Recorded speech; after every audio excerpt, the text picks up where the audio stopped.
Hi everyone, welcome back to my YouTube channel. These are my new Gaynor Minden pointe shoes and I'm going to be showing you how I sew them today. Now I have kind of weird feet, so I sew my pointe shoes a little bit differently than a lot of other dancers do, so I'm excited to share how I sew mine. I have a disappearing heel and a high arches, so I use, instead of doing my elastic like this, where I use one piece across the arch like most dancers do, I actually crisscross my elastic, so I use two different pieces of elastic on each shoe, and I'm going to show you how I do that today. So I got my tights on, and these are my shoes. So to measure my elastic, I like to sew it right here at this seam line. So I'm going to just say probably this much elastic underneath, pull it all the way back, and it'll be about this much elastic in the back. Can you see it? Okay. So now I'm going to cut it right there.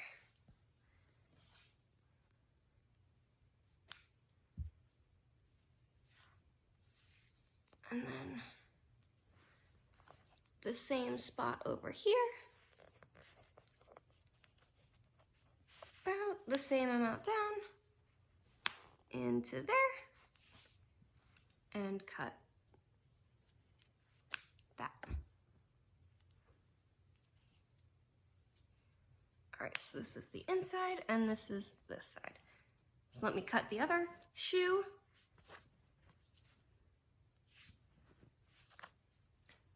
Why wouldn't you just cut all four the same length?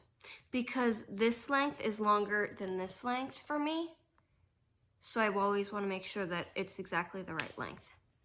But my feet are usually the same, so I will cut the other foot like this. So this is this side now, and then this.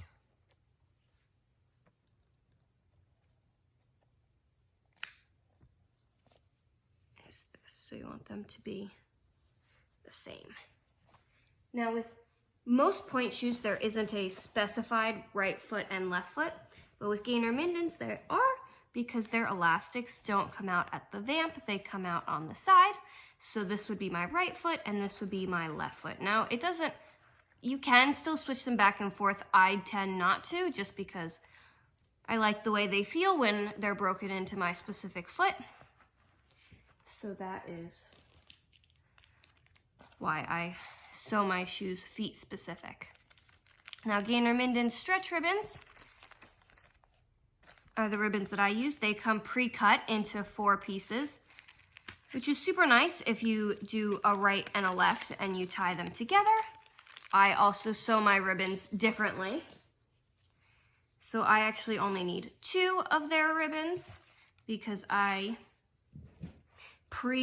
cross my ribbons. So let me put this shoe back on so I can show you guys what I'm talking about.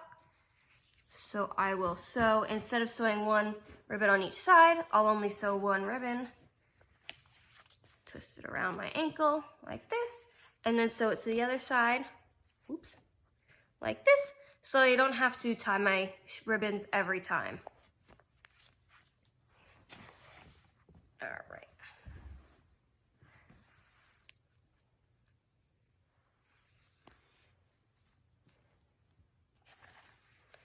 So now when you sew your ribbons, or when you tie your pointe shoe ribbons, it's always tradition that the inside goes first. So I'm gonna sew the inside one, well, it doesn't really matter, but I'm gonna sew the inside one underneath. So I like to sew the inside side first.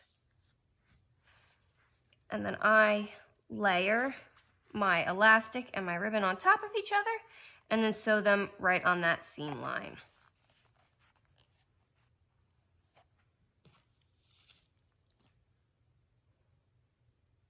Now they do sew pointe shoe specific thread, but I have always found it easier to use dental floss.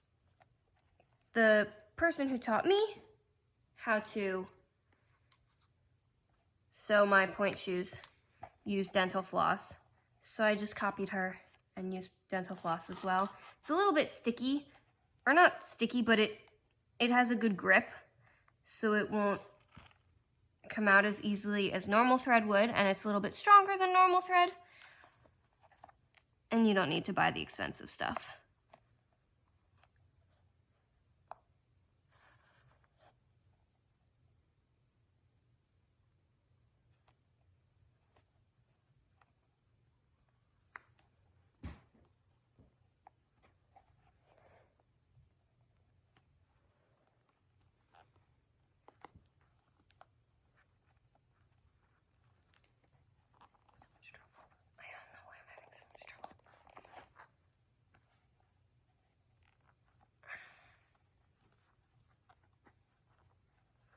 Can we just cut it and come back?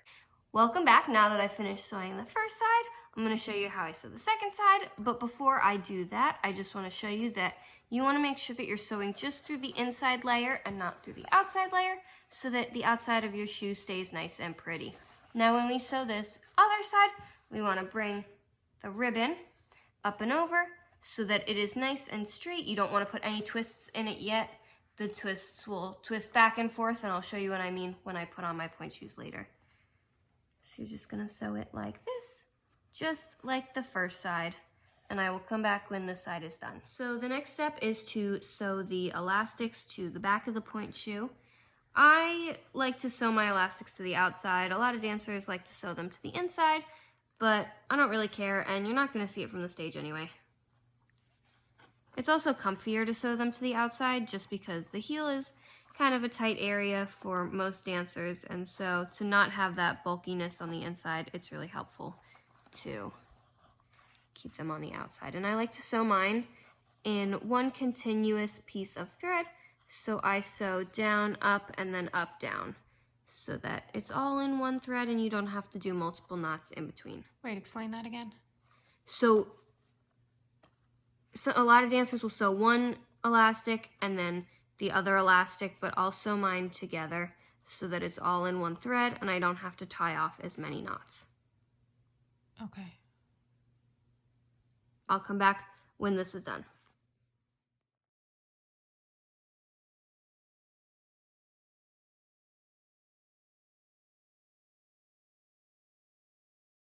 So I know I said that we would be back when I finished both sides, but I wanted to re-explain what I meant before.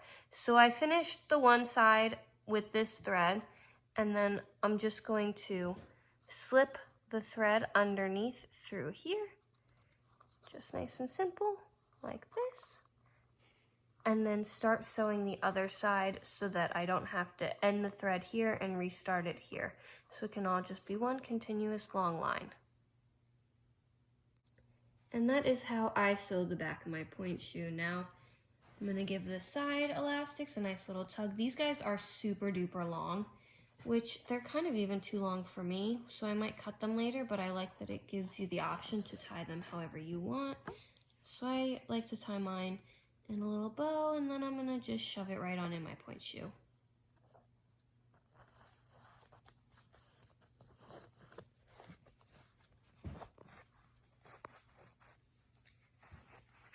Next, I'm going to show you what I do with my ribbons. Now, I don't tie them because there is no tie. I sewed them in that nice little loop. So what you're going to do is you're going to layer the inside one first and the outside one second, and then wrap it around your shoe.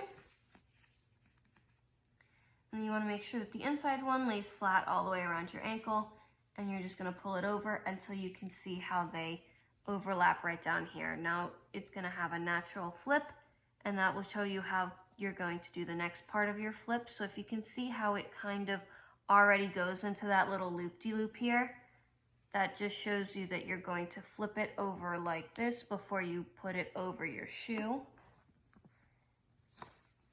Try to go slow so you can see exactly where it flips.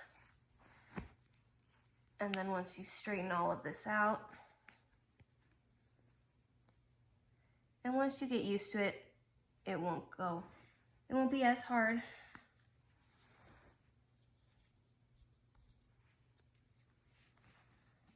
And then that way the ribbon lays nice and flat against your ankle.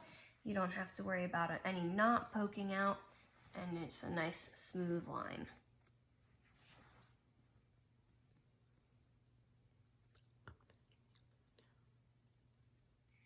So now that finished sewing my second point shoe, I wanted to show you guys one more time how I did the ribbons. So the inside goes first, the outside goes second, and you flip it around your foot, and then I'm going to untangle it all the way around to this side of the shoe, and then flip it so that it is nice and smooth, and you're gonna keep that all the way around your shoe. Pull it up one more time. That can be tricky if you've sewn it perfectly tight, but that's why you have the stretch ribbon, so that it stretches.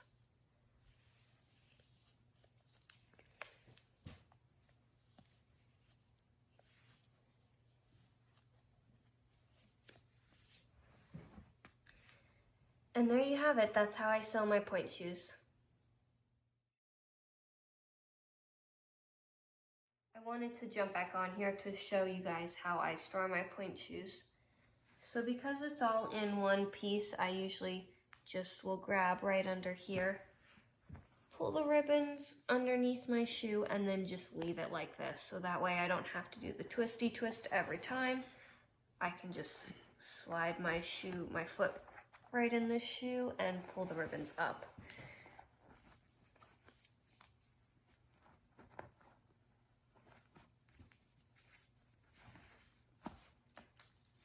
And that makes it easier than twisting it every single time. Thank you so much for watching, guys. See you in the next video. Don't forget to like and subscribe. If you have any questions, make sure you leave them in the comments and I will answer all of those.